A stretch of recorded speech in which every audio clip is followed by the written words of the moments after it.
our 398th meeting since we started in February 2009. We put a different speaker on every week, a different subject. We require a speaker to take a position on an issue or express a point of view. We don't care. Too loud? Yeah. Turn this down. For a small, there's not a lot of people. Maybe that's it. Does it sound better? Yeah. All right. Yeah.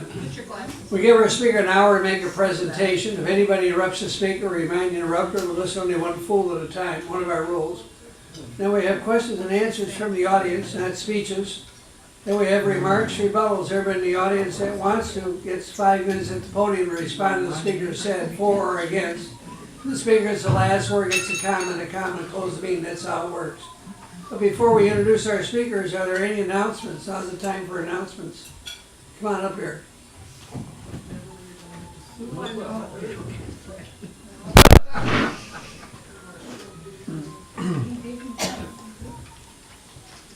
I just wanted to announce that I have some very busy months coming up. I'm not going to be able to be here every Saturday, and last week my short list failed. So I think we need to develop a new list of volunteers, someone I can trust and be dependable, and I can hand off a camera to shoot the meeting, or if someone has their own camera. But these meetings are valuable, more valuable than you think. I have a YouTube channel, and about a third of the posts up there, of the 450 plus, are actually College of Complexes postings. And over the last few 28-day periods, I've been hitting 28,000 minutes of watch time. Wow. And a portion of that is the College of Complex past meetings. And so it's nothing to really discount, as the message does actually get out there and work its way through the whatever the public mind is, I guess. But anyway, please be a volunteer. Thank you. I got one.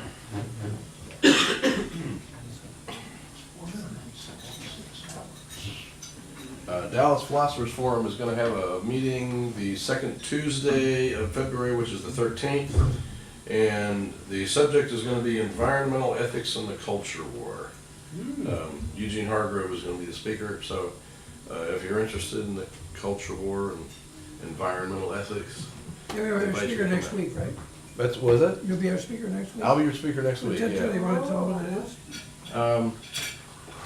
This is an interest I've had for a long time, is what is power, because it seems to be exercised rather extensively in a lot of ways, and it affects a lot of people, and one of the things about power is that it's most effective when it's unseen and unnoticed.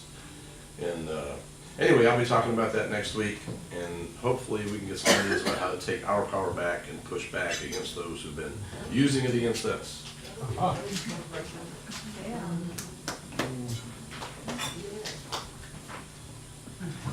Any other announcements? Anyone have any announcements? All right. Last day to register to vote Last day to register to is vote. Monday. Monday, all right. Monday, and if you're already registered and you don't re-register, then you simply can either need to vote early or go to your old polling place. So don't go to your new polling place. All right, we got that. Okay. We have John Don has moved to Texas. I want to mention that. He's kind of come here before. He has finally moved to Dallas. So he got away from cold weather up north. He's in the warmer weather down here. So that's a good thing. No more freezing on Lakeshore Drive. Anyway, we're welcome to have you, Don. Beautiful summers, though. Uh, The summers. I don't. Our speaker next week is. He just gave it. He will be our speaker next week. So, thank you for being our speaker next week. I was having trouble. I got on the phone calling people and everything. I figured you were. Yeah, I was very much in trouble. I get emails that people aren't reading their emails. It's a problem. Anyway, our speaker tonight is Dawn Lee. She's going to talk about on the role of community in alcoholism and addiction recovery. She's an advocate for the role of community in alcoholism and addiction recovery. She will discuss the importance of community in this process. She will argue then and illustrate examples of how conditions can be genuinely improved. So without further ado, please give a very, very warm welcome to Dawn Lee. Dawn Lee, right? It's pretty loud. It's pretty loud? Cool. Is it still very Well, loud? let's see. Yeah. I have a big voice, so how do I turn it down? Right here. Pull the mic a little. Tom, would you adjust the mics for her? Yeah, I did. You Right did? now. Hello? Maybe Is that better? adjust them down a little bit further there. There we go. That's Is good. that better? That's better. Okay, I can't hear me, so I have Okay. oh, I hate when that happens. Hold on just a second. How expensive? Oh, this is not good. I had made some notes and I can't find them now. Well, my name is Dawn Lee. I'm very grateful to have been asked to do this. I appreciate the request. I also am really pretty nervous. I speak from time to time, but I've never done it in this format, so we'll do our best to hold with an argument. We don't bite. I hear that. So, I'm going to talk about my story a little bit in using, because I really don't feel like it's appropriate to use other people's stories as an example. So, I'm going to talk about mine. I am a recovering alcoholic, so that isn't a secret, by the way. If you ever need to share that around, it's okay with me. So, I also want to state before I say anything else that I do attend 12-step meetings. I am not a representative for them, and my opinions are just my opinions. So if there's something you know about that fellowship that doesn't agree with what I'm saying, they're probably right. You could go with that. Because my opinion about my life is just my opinion about my life and my experiences. And so let me start with the idea of community. So when I was growing up, I had an alcoholic home like a lot of alcoholics do. And so what community looked like to me was probably not what it looked like to a lot of you guys. And so I didn't have some of those social cues to tell me when to be quiet or keep talking or leave the room or duck, any of that. So we had some strange events in my life, and I believed as a child that this was a perfectly normal house. One day my dad came home and his 57 Chevrolet, which was a gorgeous car by the way, was completely shot up with gunshots. And all the glass had been broken out of it. And he sat down at breakfast and had coffee like nothing was going on.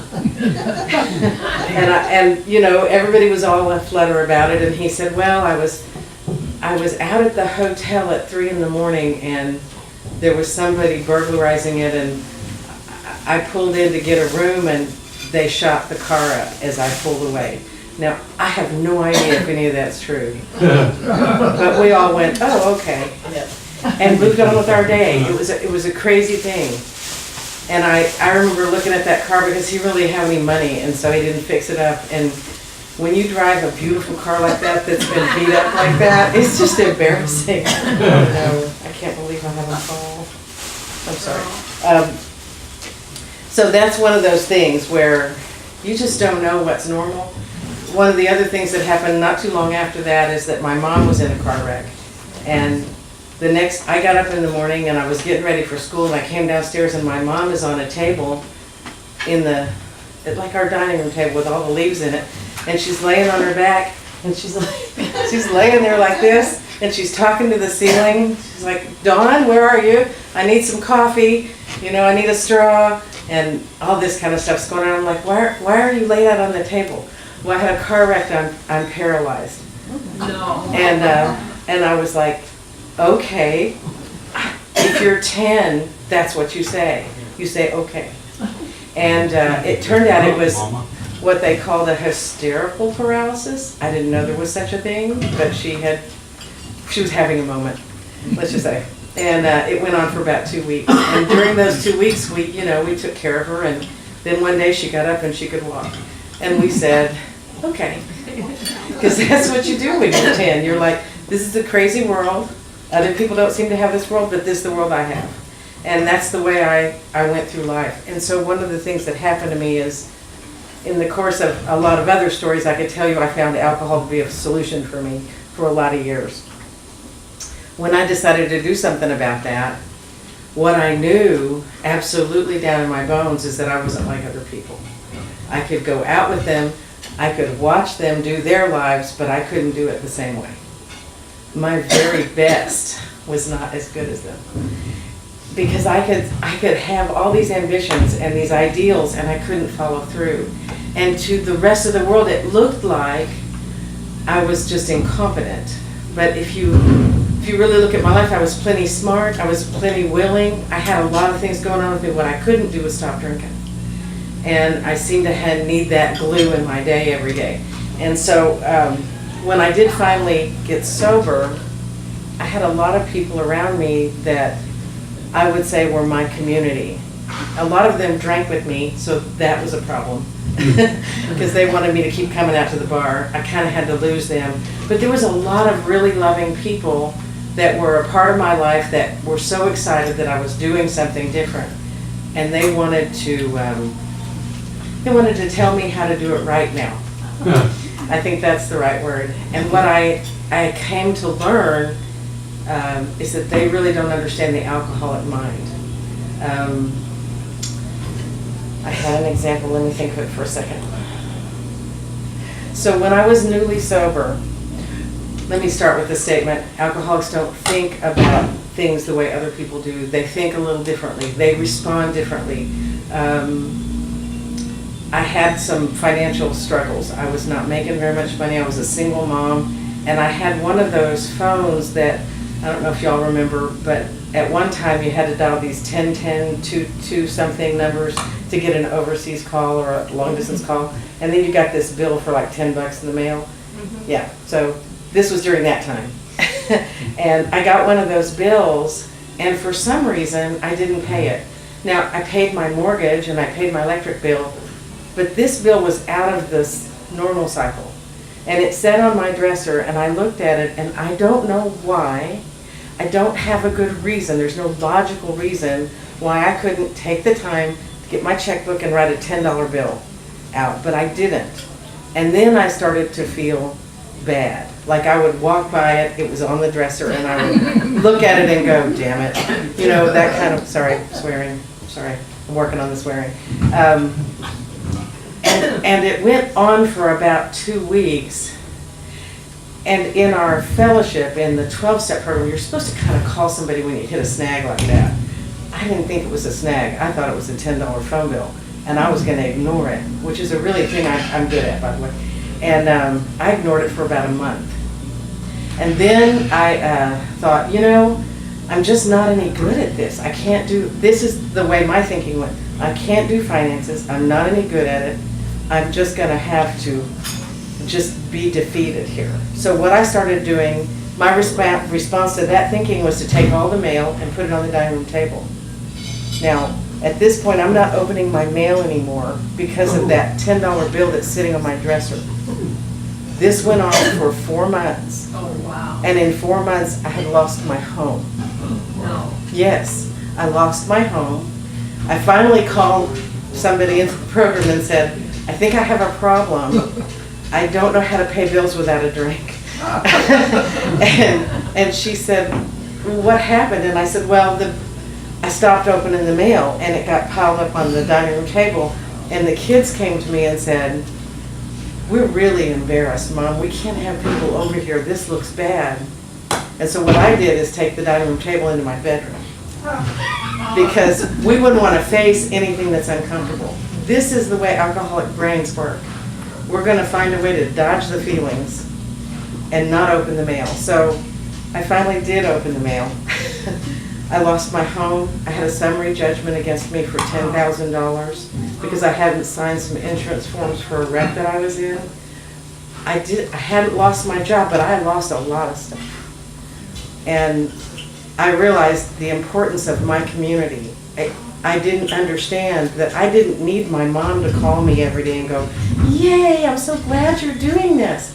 I needed somebody to say, Dawn, open the damn mail. You know, I needed somebody inside my community that understood that my brain was not working right, that I was not drawing the logical conclusion that said, write the $10 check and move on. I think that could have helped me if I could have heard it at the right time, but I wasn't telling anybody. And that's, for me, the essence of the importance of community within recovery. I think a lot of people, when they have alcoholics in their lives, they see them drawing awkward and strange conclusions from behaviors. You know, like the mail came and they didn't like it, so they just ignored it and ended up losing their house. That's the kind of thing that we do. And I've seen it in lots of examples of people. I have a friend who, well, she came over and she said, I've cleaned out the closet and the refrigerator, I feel great. And I said, what motivated you to do that? She goes, oh, I'm getting a divorce. Her husband decided to leave her, so what she did was take care of the closet. She couldn't deal with it yet. Now that's not terribly uncommon, but eventually she did deal with it. But without support she might not have. Because we can go places that other people cannot go with our conclusions and what's going to make us feel okay. And what's going to help us cope with the situation. Because, you know, for a lot of years, there was a drink there to help. So when that's not there, we don't know what to do sometimes. So I'm going to give another example. When I was early in my sobriety, before I stopped opening the mail, my daughter, let me back up a little. Our family just suffers from alcoholism, but we also suffer from depression. I myself don't, but everyone, every single one around me does. My mom was in and out of institutions and suicide attempts and stuff most of my upbringing. And my daughter has attempted suicide and my son has attempted suicide. So I have a lot. And so I came home, I had maybe 20 days without a drink, and I came home and my daughter is attempting suicide. So I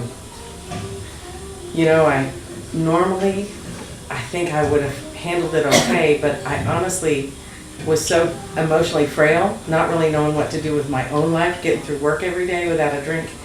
I didn't know what to do, and I made a phone call. I made one phone call. I said, I don't know what to do, and I'm a pretty bright person, but I have no idea what to do with this. And my daughter was 11, by the way, and yeah, she was very young. And maybe 6 or 7 women showed up an hour later. They brought a coffee pot. They brought muffins. They cleaned my house. They stayed with me for 2 days. They got her in someplace. They got me settled down. They fed me. They talked to me. They supported me. Now, the family that I came from aren't capable of that. And I didn't know to ask for it. I didn't know to expect it, because that's the way, you know, what you do when times get tough is you knuckle down. You do everything yourself. You take care of it. You handle your stuff. And I made one phone call because I was told, make a phone call. I'm so glad I did that, because that changed everything for me. There are a lot of people that make a decision to get sober and they sit in the back of an AA room and they don't talk to people. They never make that phone call. They never find out that there's 6 women in a coffee pot there for them.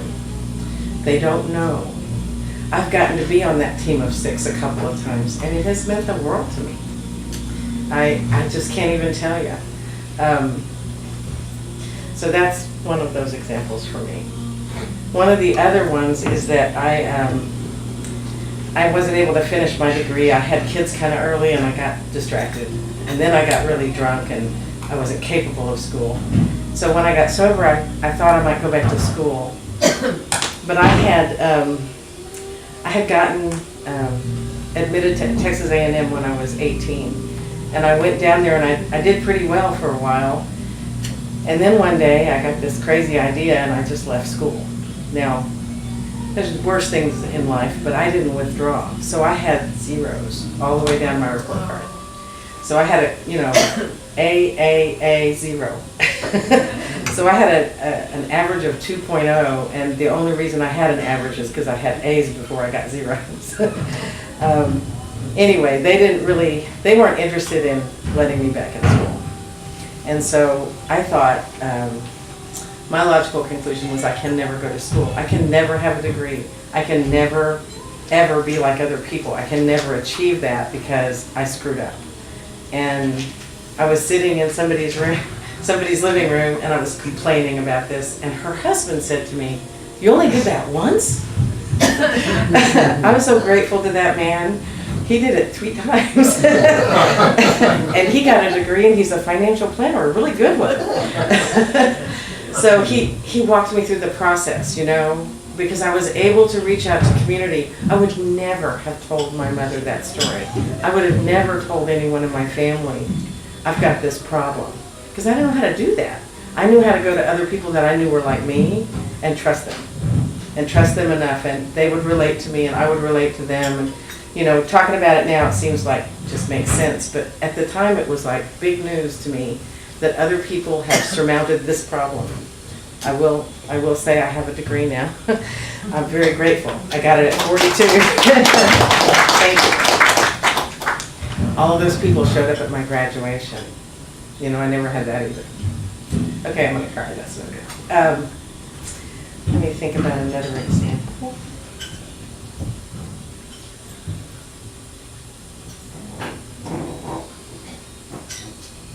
Yeah, this is the last one. This last year I got a call from my mom's neighbor. She wasn't doing very well, and I was able to get to the hospital before they put her in a coma. And she was in a coma for a week, and she passed after that. And during that week, I made one phone call. I was not alone unless I wanted to for that entire week. There are 3 of us that our moms all passed in the same hospital with the same disease. It was crazy. And they all showed up, and they hung out with me, and they fed me, and they sat with me and played gin rummy with me way too much. And I just never had that before, and I have it today. I guess one of the things I really want to say to you guys is if you have somebody that's trying to make those changes, they don't need you to rah-rah them.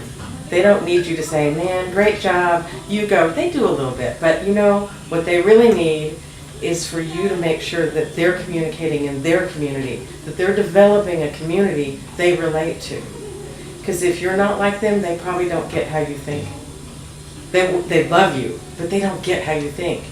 They don't think the same way, and they don't know how to get outside. It's like asking a fish if they're wet. There's no way they can answer that question.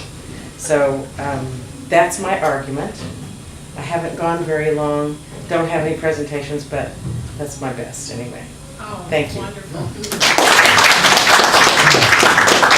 Can you stand and answer questions? Absolutely. I'll do better at that than I will at this.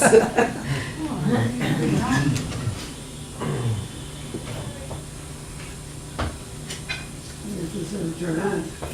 Oh, I did want to say to you, I've been sober without a relapse since March the 28th, 1993. 25 years. Almost. That's awesome. Wow, Thank you. that's impressive. Don, what is your expert opinion? This is not on here. I can repeat the question for the Okay. film. What is your expert opinion on the state of mind of some of the homeless we see out there on the streets? I know there's shelters available to some extent, and that Absolutely. some of them, many of them just seek not to seek the shelters even in the worst of conditions. That's a really interesting question you asked me. My brother's on the street. He's 64 years old. He's on his 2nd hip replacement. He has hepatitis C, no teeth, no hair, and he loses his glasses a lot. So he has been on the streets for probably about 19 or 20 years. He has alcoholic dementia. He is unable to know what's going on most of the time. Every so often he's in a nursing home for a little while. What happens there is that he doesn't drink and he doesn't use, he knows who he is, and he's miserable because he's locked up in an institution. So he escapes and he uses and he's lost his mind. It's a real bad problem. He came up to Dallas about 10 years ago before he had dementia. And he would call me and we would catch up once in a while. And for Christmas, I took him out for dinner every year. And this particular Christmas, we had an ice storm. I don't know if y'all remember that. During the ice storm, I tried to convince him to go in. He wouldn't. He said, I can't drink in there. Why would I go inside? And it is a driving force among many, many alcoholics and addicts that just can't stay inside long enough because they can't use. So you can provide a shelter, you can provide a lot of things, but that other driving force is going to have priority. I hope that answers your question.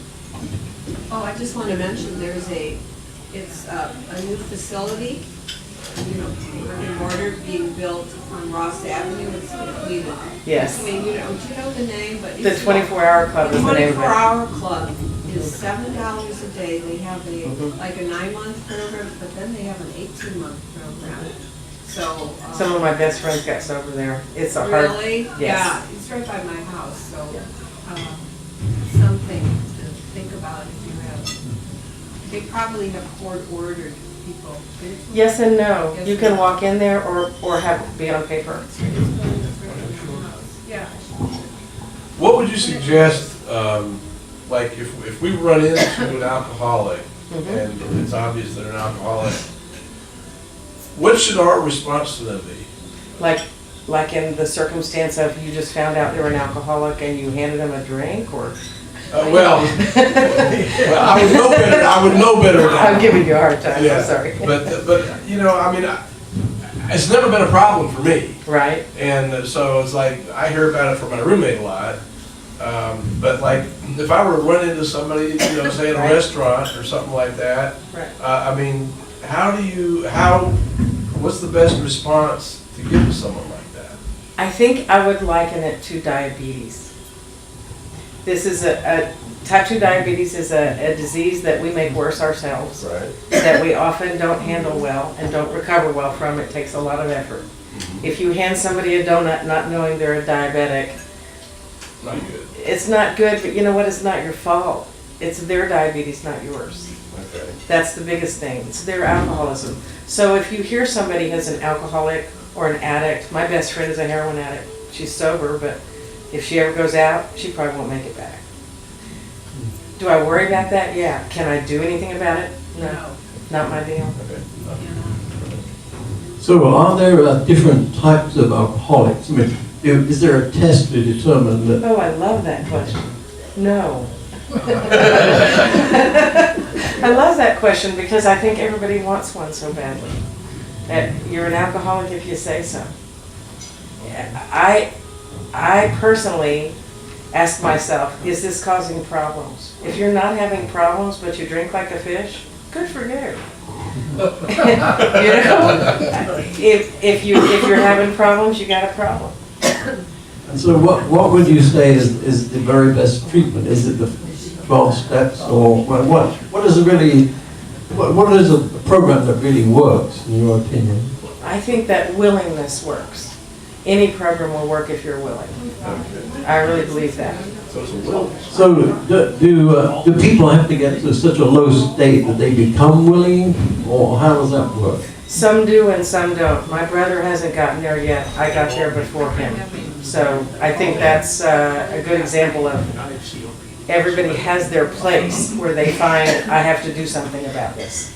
I would give anything if he could get there, but he's not going to. He's got to make that choice. Yeah, absolutely. So you're saying you can't institutionalize these people because they can't stand it, and that they can't live properly outside of an institution, and so basically they can't survive anywhere in the long run. Is that In my true? brother's case, that's true because of the dementia. In a typical alcoholic, when they get sober, they get some of their thinking rationalizing back, and they can make some decisions. I think that's what detox centers do.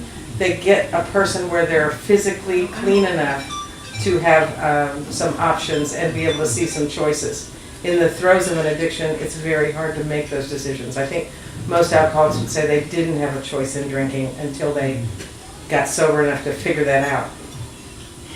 I'm having trouble with an alcoholic that I'm doing some projects with, and He just doesn't communicate. He communicates kind of really well on very few occasions, and then we get things worked out, and I'm working on a project, and then the follow-up afterward is almost impossible. I mean, I end up, I text him, I call him, I get his voicemail. I mean, I'm never getting in touch.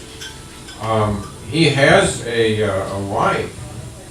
How would you suggest, or would you suggest I approach the wife to try to get some of these matters settled? I mean, it's not going to cost him anything. It's just, You just need to get some stuff done. Yeah. I don't know if the wife can help you or not. Most wives will enable often, and so he's an active alcoholic, I assume. I think so. Okay. I presume so, yeah. Yeah. Does he know that you're aware? I mean, I think the first thing, I lost the mic. okay, the first thing might be to make sure he knows you're aware. I'm aware you've got an issue here, and let him know straightforward. Talk to him just like any other person, and make it straightforward to him what your requirements are. Okay, well, it's kind of difficult. See, in some professions, you end up being at events where there are a lot of drinks, there's a lot of wine, especially. And it's very hard for him to not be drinking, period. And so it's kind of hard to tell whether he's moving from the social drinking into abusive drinking. I've seen him be good for many months at a time. And then there's evidence lately he's not, so. So what you're saying is that you see binge drinking from time to time, and then Yeah. normal drinking, so it's very difficult to tell where he is. Exactly. But what you're finding is he's unreliable. Can't communicate with him. And I can tell you that every alcoholic that's still drinking, if they're a real alcoholic, is unreliable, and that's not going to change.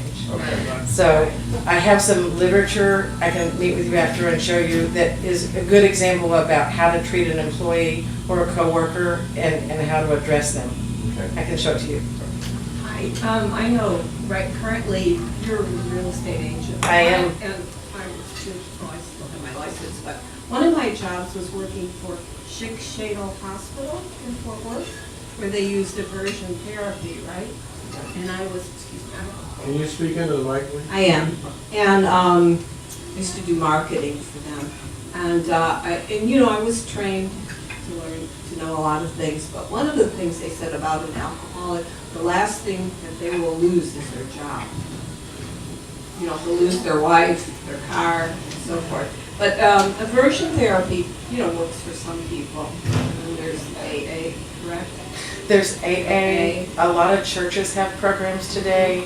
There's, I think there's probably as many programs to fix as many things going on in the world.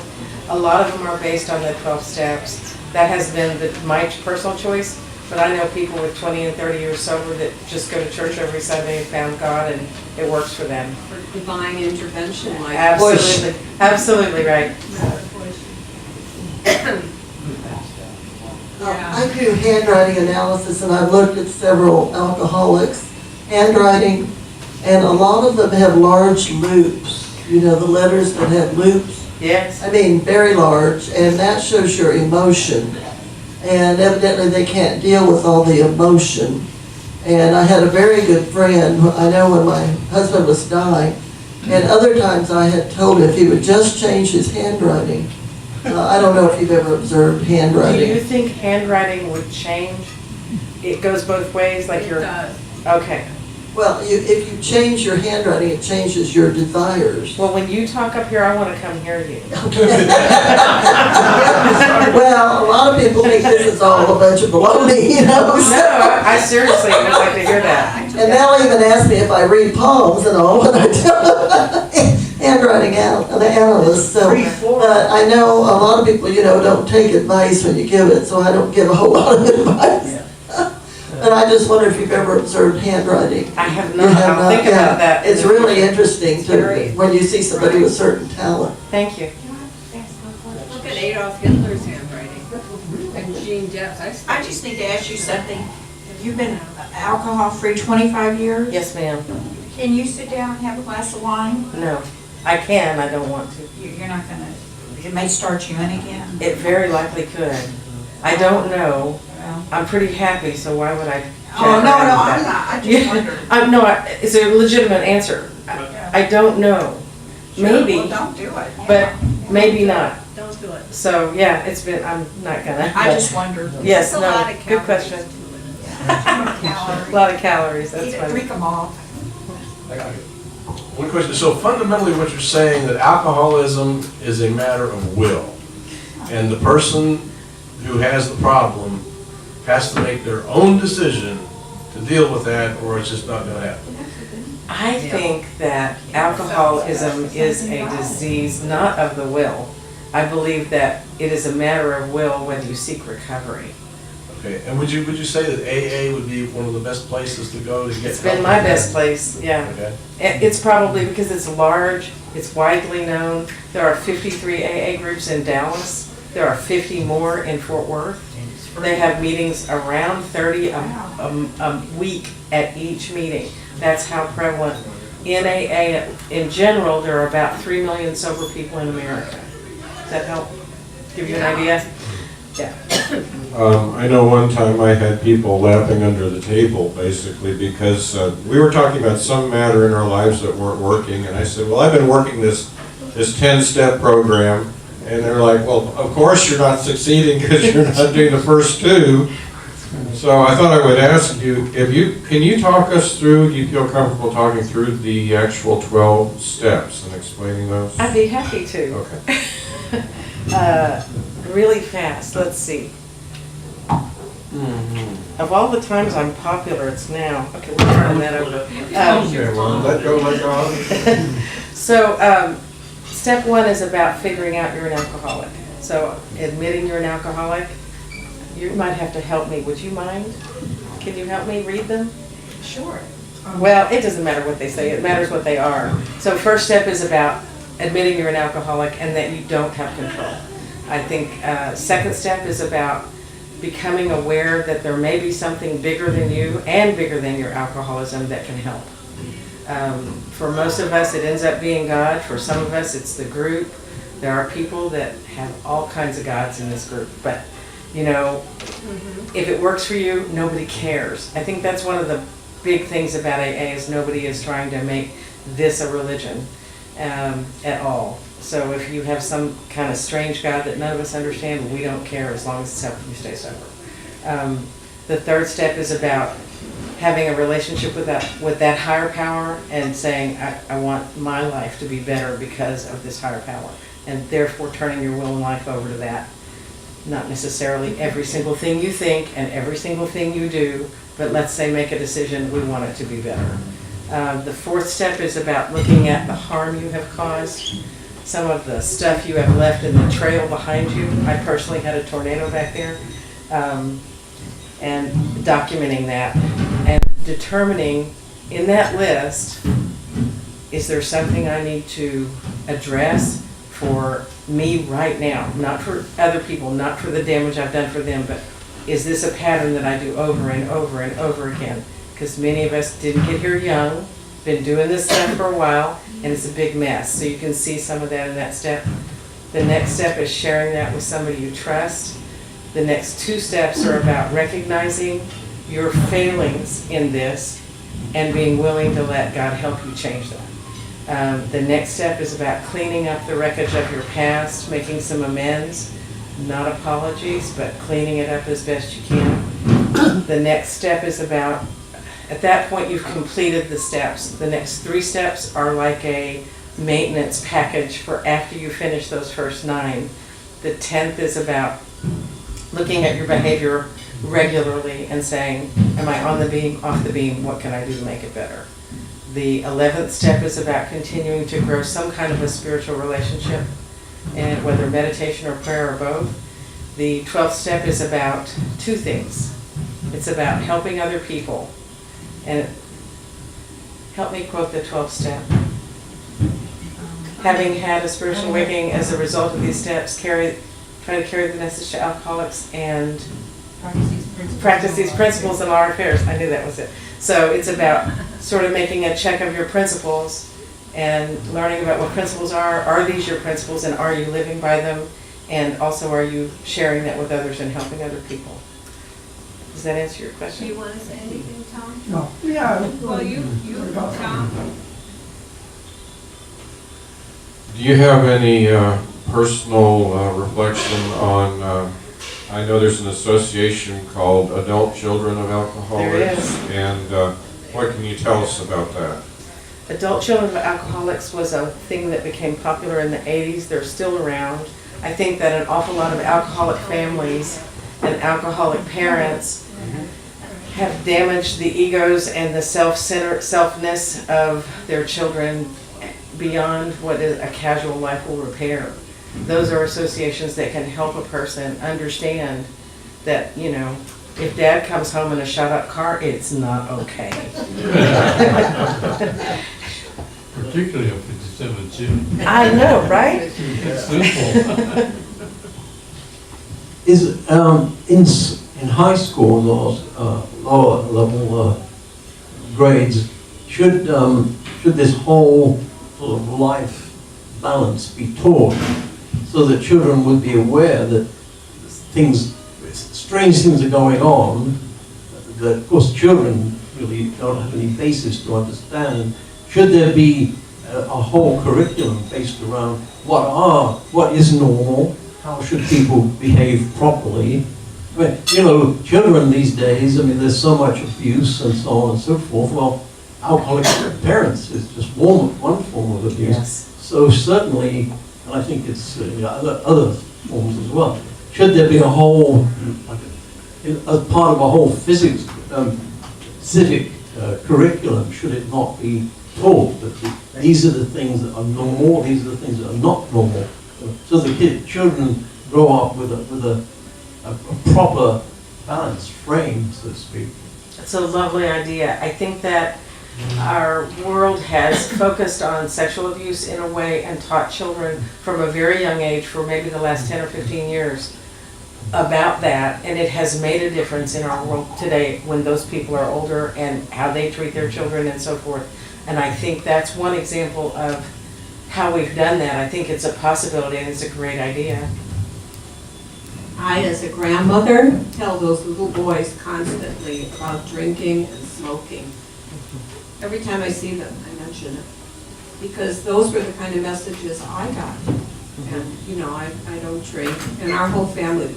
I think because we were Jewish, and it was really a negative thing in our religion, that there was no alcoholics in our family, but it was something we were constantly taught, you know, about drinking, and it was negative. And I do that with those little boys. I know they think I'm crazy. They're lucky to have you. Yeah, they are. Anybody? Go ahead, Tom has the story. Tell me your story, Tom. I'll tell it later. No, you can tell No, on us the now. rebuttal. Do the rebuttal. This is question time. This is question and answer. This is question and answer. I don't have a question. So, okay. Any more questions? No, Oh, no, not again. Do you have any anecdotal knowledge of how, if it's different, how alcoholics treat their pets or their animals compared to, say, if there is any norm? I happen to be on the board of a foundation that fosters dogs for people going to treatment. I think that generally they will probably treat their dogs and cats better than most people. It's a strange thing. You would think it would be the other way. But I think that that source of unconditional love is very precious to people when they've isolated themselves from the world. Another question. What do you know what the success rate of these various, the 12-step programs is, or other programs, or how many, how far do people normally get before they fall off the 8th step, or whatever it is? And so can you kind of predict this, other various levels that you fall off the step, and so should people be aware of the troubling points and sort of get ready for that? I think that, first of all, it's rumored that success rate in alcohol recovery is about 10%. So if 100 people come in, 10 of them will get sober. Is that right? Yeah. This is really good. It used to be more or less or worse, anyway. The other part of that question was, at what point in the process of the steps do people have trouble? Many people have trouble at 4 and 9, but many people get drunk at 7, so. You know. Are you familiar with Brookwood Lodges? It's down south of here. I think it's in Hutchins. I am not. Are they a treatment center? Yes, and it's run only by former addicts of both Ooh. drugs and alcohol. Interesting.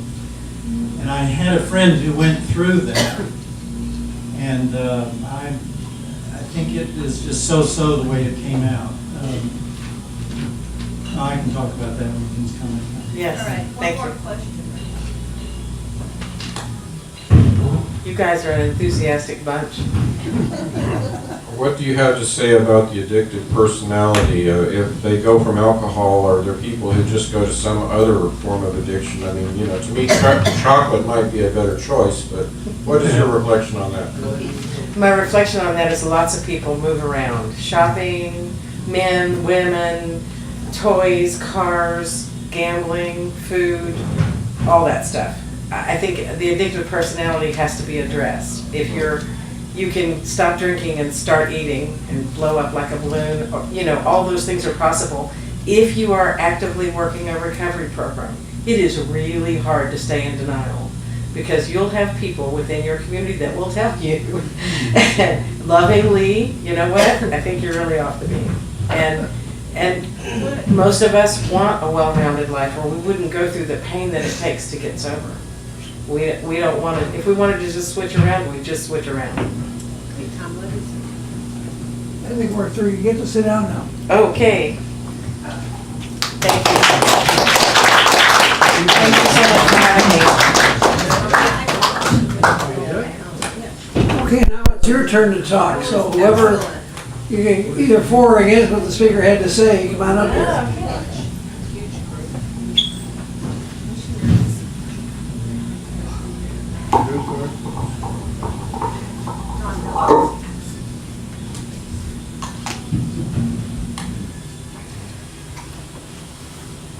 Wow, I can see your faces. I'm used to sitting in the back and seeing the back of everybody's heads. I'm for and against some of the things. To address some of the questions that John Gentry asked, I am part of a fellowship, the adult child of an alcoholic. It is a fellowship called Al-Anon. And if it helps to address some of your questions, and tell me when to shut up, I'll sit down. I could go for a while. One of the things that we are taught in this program, because social nuances and normalcy is something I didn't grow up with the concept of. It is a wonder I even survived. And one of the things that we carry with us into adulthood is to obsessively dwell on the idiosyncrasies of the alcoholic. John, how can you? Guess what? You can't. It's not your problem. You didn't cause it, you can't control it, and you can't cure it. That wisdom is a miracle for us. But to someone that has been around an alcoholic and their shape-shifting addiction, or the alcoholic themselves, you can show them water, but they don't know how to drink it. You can yell, drink it, all day long. They don't know what you're talking about. As far as the pets go, I really disagree with that. I really disagree with that.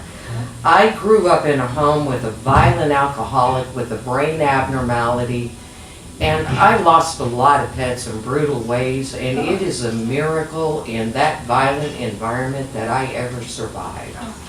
I am very grateful for the Fellowship of Al-Anon that they have taught me this is normal, this is not normal, because we come through these situations not knowing how to do. We grow up with people that have these shape-shifting addictions, and they're afraid of envelopes. We had a lady in the fellowship that was afraid of envelopes. And to address a fear of responsibility, to address resentments, to not be freaked out on talking to people, going and dealing with the aftermath of their past, working their steps, their fourth and fifth steps. Those are major. And if you go into any group like Overeaters Anonymous or anything like that, you're going to see these 12-step programs. But I do agree that the biggest part of a recovery, which is something that an alcoholic that is active in their alcoholism and in the disease, and no, it isn't a will issue. Either they're wired that way or they're not. And if they hit rock bottom and they want to crawl into that fellowship, they have a chance. If they're constitutionally capable of being honest with themselves. And some are, and as she elaborated on, some are not. I can't say enough about the program of Al-Anon, because we learn about what a healthy family structure does. The answer is, John, no, they are not capable. If they're active in their disease, and I am so glad that you talked about the importance of a community in a recovery, because an active alcoholic or an active addict is not capable. And I really appreciate you bringing this topic to the College of Complexes. Thank you for bringing it in.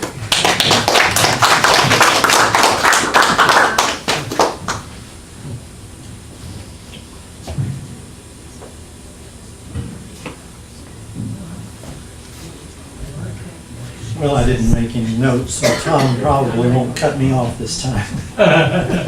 Maybe. Maybe. I think the issue of animals is that if a person is not in recovery, they are violent quite often. And they're violent to people as well as animals. They're violent to their whole life. But people who are in recovery very often find these animals to be giving them so much love that it really goes into their heart and helps them recover. But if they're not in recovery, it may be very dangerous to the animal, and I agree with you on that, Elizabeth. I mentioned Brookwood Lodges. I, years ago, started dating this girl who was a nurse in a local hospital. Very bright and cheery and a lot of fun and all that, but little by little by little, I began to realize that she was an alcoholic. And yes, I think there are different kinds of alcoholics, because she was smart enough to drink only vodka, which you almost can't smell. And so she got away with a lot more of it, but little by little it began to come out, until one evening she called me up in the middle of the night and said, could you come over and take me to the hospital? And I did. And she had OD'd, apparently, on some drugs that she had snitched out of the hospital. And I didn't know that she was also a drug addict, but, you know, that's when I found that out. But she had taken Haldol, which is a muscle relaxant, and there at the emergency room they told me, well, we're just going to have to sit with her all evening, because if she took too much of it, her heart will relax and stop beating, and there is no antidote for it, and she won't make it through the evening. So we sat there, and she made it all the way through, thank goodness. But then, not too long after that, I think she began to realize that she really needed to have help. And she booked herself into this place down in Hutchins, that, if it's still there, it's called Brookwood Lodges, that was run by former addicts. And the contract says, we don't have to let you out until we think you're ready to go out. So she stayed there for 2 months. But they taught her that she had to divorce herself from everything in her past life up until that point, which meant all relationships, which I think was kind of bad, because they never knew me, and I think I was helping her through that. I think I helped her even get into Brookwood Lodges. But that was the end of it, except for occasional phone calls, and then, you know, sometime later, a year or so, she found another boyfriend, and sometime after that he committed suicide, so she went through another tough period. And we stayed on the phone now and then through the months. And then I didn't hear from her for years, and then she called my name in a bookstore here, and I turned around, And there she was, having gained about 100 pounds. And she was on probation from having done shoplifting. And that was really the last time I had any contact with her, and I just hope that she made it beyond that.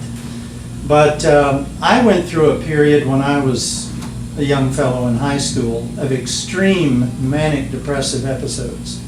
It's like the day would start out nice and climb higher and higher until it would just get electrostatic, and then I would plunge to the rocks 1,000 feet down and be broken into a bunch of pieces and not want to take another breath of air. That was how dramatic it was, just in an instant like that. And I didn't have any counseling of anybody, and I had to sit and watch myself and analyze what was going on and say, okay, I see this coming now, pull the reins back. And over a period of time, I was able to level these ups and downs out somewhat, and eventually pretty much got over that. But I don't think I could have done that, and I think this is very important, and you have mentioned it, without a very firm conviction of the presence of God, of divine love that you can always turn to, and it's there.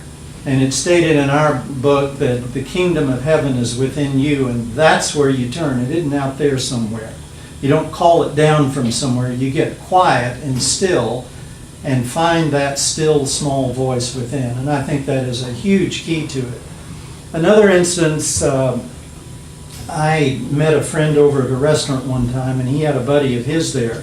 Then my friend had to leave and left the two of us there, and I, in the conversation I was having with him, realized that this is the most depressed, angry human being I had ever met. And so every time I would open my mouth, he would just cut into it and denounce it and try to cut the rug out from under it and all of this. So I left, and I thought about that and thought about that and thought about that, and I decided that man needs help. And we didn't meet each other for nothing. There's a reason for that. So I decided to start spending time with him with the purpose of putting positive energy into his life. And we did that, and he had been a former engineer out at TI, managing big projects. He even went out to the Pacific to watch some nuclear blast when TI had supplied some instrumentation that he was involved in. And, he had a big career, and then he lost that career because he got into this state of depression. And one day he found himself at his desk at TI and looked down, and he was still in his pajamas. So he lost his job there eventually. And he was extremely depressed over it because that was his life, was that engineering career. And he was a brilliant engineer. But he was an engineer like this. He had a good old PhD, but it was like PhDs are. It's in that world that I years ago dubbed the world of academia. Because you see down what you're taught, and you're not aware of a whole lot of other things in life. So I began to throw things at him that would enlarge his way of looking at things. And I had just read a book once on the hollow planet, and it was a deathbed testimony by a Norwegian who he and his father allegedly had sailed all the way through the inner Earth, from the North Pole through the South Pole. And there are openings there. There's not a pole. And that man wrote that book, dictated it on his deathbed. He got nothing out of it. And so I just suggested this idea to Ed, and he just laughed me to scorn. He said, "That's the most ridiculous idea I've ever heard." And I said, "Okay, Ed, do a little experiment with yourself. Put your mind back to when it was thought that everything was, in primordial times, just a soup of charged particles, and put your eye on one particle and follow it." He sat there looking off into the sky for about 8 or 10 minutes, and he turned around and looked at me and he said, "That's the only way a planet could form out of a soup of charged particles. Because a moving charged particle creates a magnetic field around it. When another particle comes into that field, it's trapped, and pretty soon you end up with a toroid of charged particles in a magnetic field that are capturing particles in there and solidifying into a shell with a hole at each end, and that's how planets form. And he totally agreed with that. Anyway, I didn't write my notes, so Oh, you're still over. anyway, that could go on. We know that.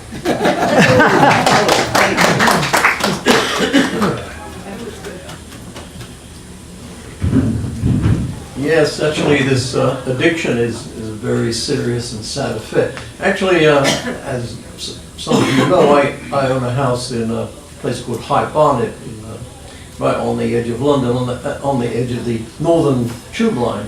It's the last stop. They had to stop it there because they couldn't go through this huge hill. See? So, but anyway, so Barnet is just a very small town, probably 5,000 to 10,000 people in the middle of this green belt. There's a borough named Barnet, which is like 500,000 people or more. But anyway, my house is about halfway up this hill, so I've often walked up the hill, and there's this dramatic training school called Susie Earnshaw's Dramatic College, and that's where Amy Winehouse went. And Amy Winehouse had tremendous talent, I mean really amazing talent, but she was a slow motion wreck of a person. I mean, just over years you could see her just declining and so on. And so really, so it's very sort of somewhat personal, poignant that such a tragedy could happen. But the other thing that I have seen is that seems to me that with any addiction, misery seems to love company. And so many of these people that are addicted one way or another, they just love to drag other people in. Just as Amy was dragged in by this this boyfriend she had, and you could see her progression. It just got worse and worse, and of course, in the end, she died of alcohol poisoning. And so, I just don't know what the answer is. I do believe that children should be given fundamental lessons about life, about how other people are actually evil. They can really destroy other people's lives almost out of spite, because this is what happened in her case. So I would advocate that there should be more generalized knowledge about such things, and children should be warned. And obviously, certain people can take a smoke or take a drink, and they're fine. They just don't get addicted. Other people get dragged in and go down the spiral and end up lost, and in this case, in Amy's case, died. She's only 26, I think. Yeah. Normally, in the music world, it seems to me, people, some of the great singers just live into their early 40s, and then they seem to die. Yeah. But these people of really great talent seem to be drawn into this thing, usually by other people of lesser talent that want to sort of drag them down. It's really sad to see. Anyway, I don't know what the answer is, but there should be, I think, more sort of community awareness as a whole, because this, you're losing so many people actually, needlessly.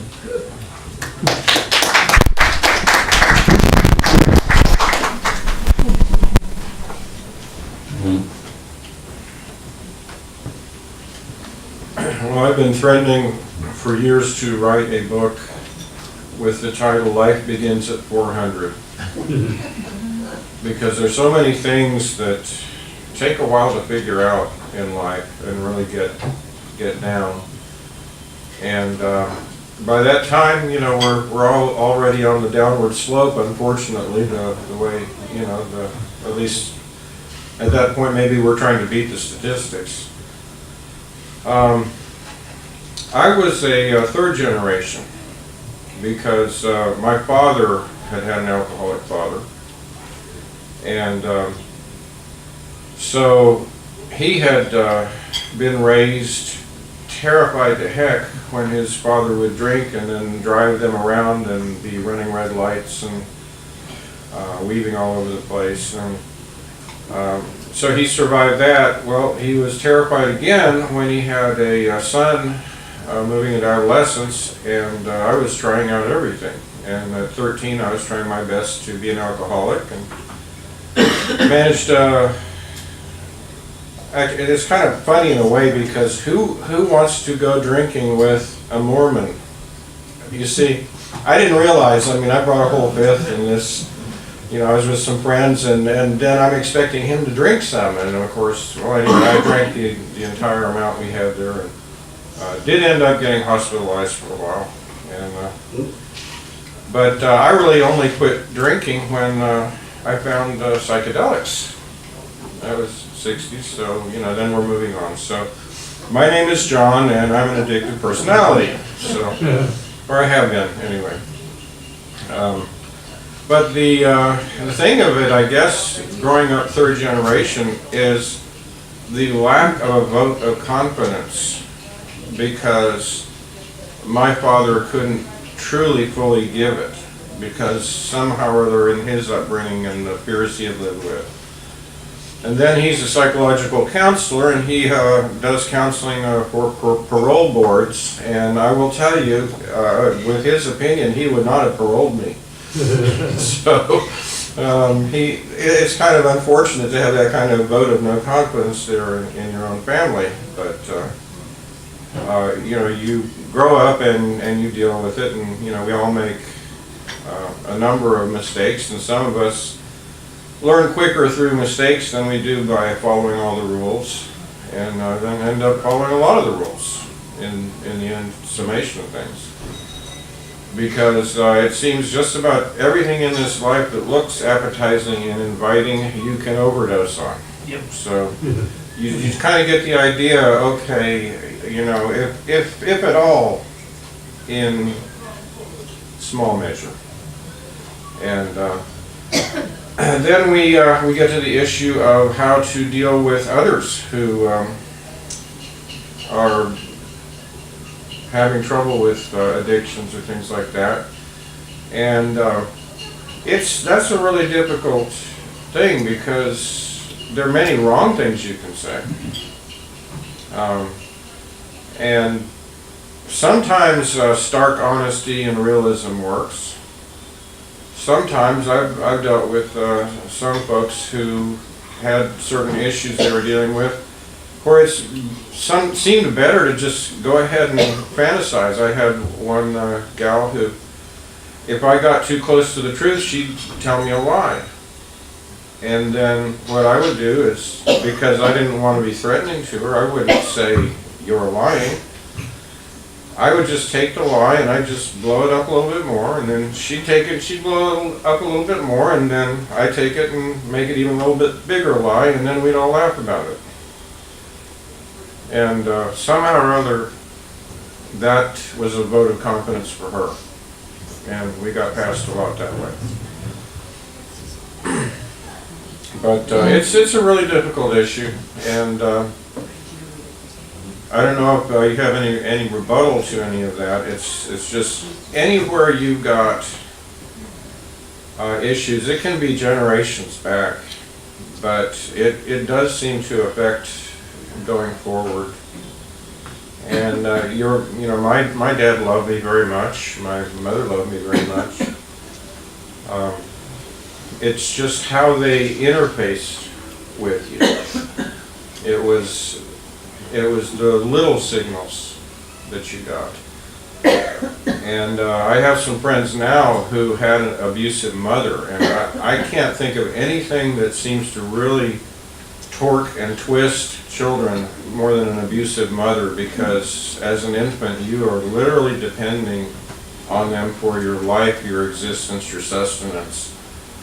And it's like that's where all the nurture is, and then all of a sudden you're dashed and thrown in the outer darkness, and then it's kind of like it's either on or it's off. And trying to deal with some of these folks, you know, it's rather difficult to approach that.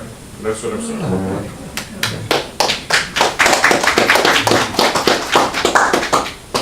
Your turn, Tom. Am I the last one? Come on up here. Well, Tom wants to say something. Tom, you had a But Tom story. likes to finish it up. Tom, you have a story. I'll finish it Get up. ready to talk. Come on. I'm the last one to speak. Tom gets that privilege of finishing things up. I wanted to continue on with this friend that I decided to pump positive energy into. It went along to where he began to come out of that depression.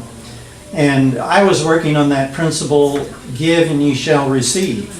And pretty soon we had a good friendship going, discussing with his background a lot of very interesting stuff. Even though I had a degree in physics, he taught me a lot, and then I had a way of thinking out of the box, and I got him to think out of the box a lot. So it expanded our lives a lot, and it's not 5 minutes yet. And then one time we were at a restaurant, and he took a napkin and he drew on it and put this, essentially, in front of my face. And I said, well, what is that? He said, well, this was my life before we met. And we met at this point, and this is my life since. And that was one of the greatest compliments I've ever had. But then he began to slip back into his being caustic and angry and argumentative. And so at one point I decided that, you know, this is really taking energy out of me, and I'm not sure that it's good to continue this relationship. So I was sitting at a bookstore with a plate glass window at my back in the little coffee shop area, thinking about him.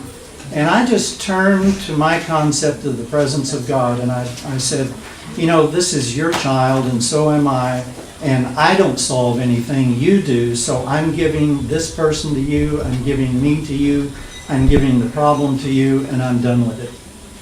About that time, on the window behind me, there's this rap, rap, rap, and I turned around, and there he is smiling. So I said, well, come on in, you know, I motioned, and I got up and went to a table, and he sat down, and he looked at me with a big smile and said, Albert, he said, I have been very rude to you lately, and I'm sorry.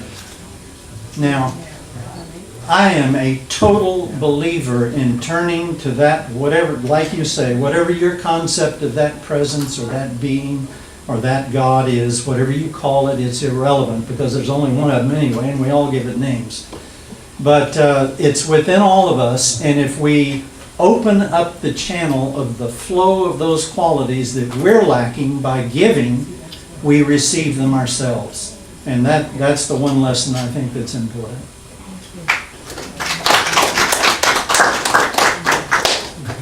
I guess I'm the last one standing, so I want to thank our speaker. I think he did a great job here tonight. He's brought on a lot of questions, which is good, you know, interaction.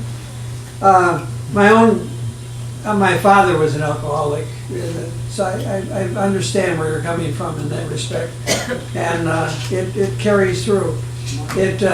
It's always there to be remembered. I was the chairman for a labor union years ago, and they put in an alcohol treatment program, and they had different types of testing. They had to do this because it was the industry, and they had accident incident testing. There was an accident, you got tested. They had random testing. You know, that was the one that really got them. And but what happened is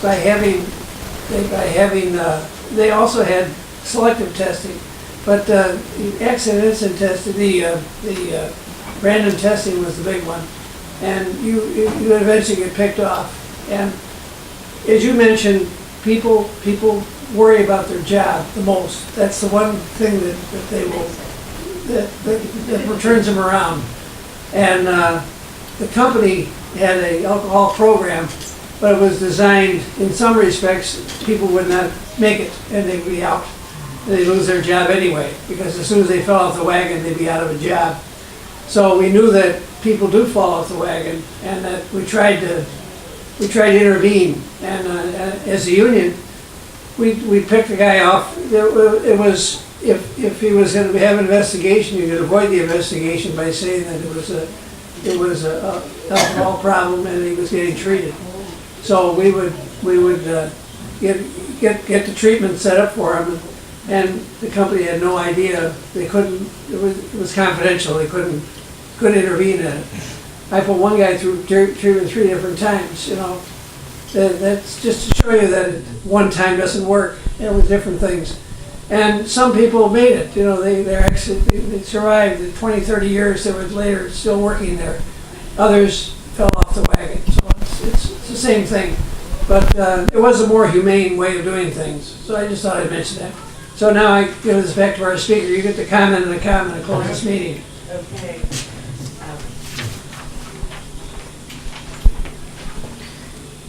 Let me talk about pets. That was mentioned a couple times, and I realized that I'm on the board of an organization that deals with people that want to get sober, so they're already starting to take care of things. So my perspective's probably off there. I appreciate the comments. One of the other things I wanted to share was the day I got sober, there were 3 other people that got sober, and we're like a little pack of kittens, you know. We run around together and learn from each other and support each other, and over time, all of them have passed, and I'm left. And I think for me, that sense of perspective is very important. I'm very grateful that I've been given this opportunity for a life that works, because the other one didn't. And I also think that most alcoholics feel that way. One of the reasons we come together in groups is to remind each other of that perspective, and I think that it's very important. I think most people need perspective on a regular basis about their lives, but when you have an addiction that drives at your thinking, it's really, really important. I would like to invite all of you, if you're interested, if anyone would like to attend an open AA meeting to hear a speaker. They're all over the Metroplex. You can find them at aadallas.org. Not that I'm promoting 12 Steps particularly, but if you're interested in the program, this is a good opportunity to go and hear a speaker. It's not a discussion, it's just a speaker, which is what I'm used to. But this was really good for me to hear all of your points of view. I so appreciate the opportunity, and that's all I have to say. Thank you.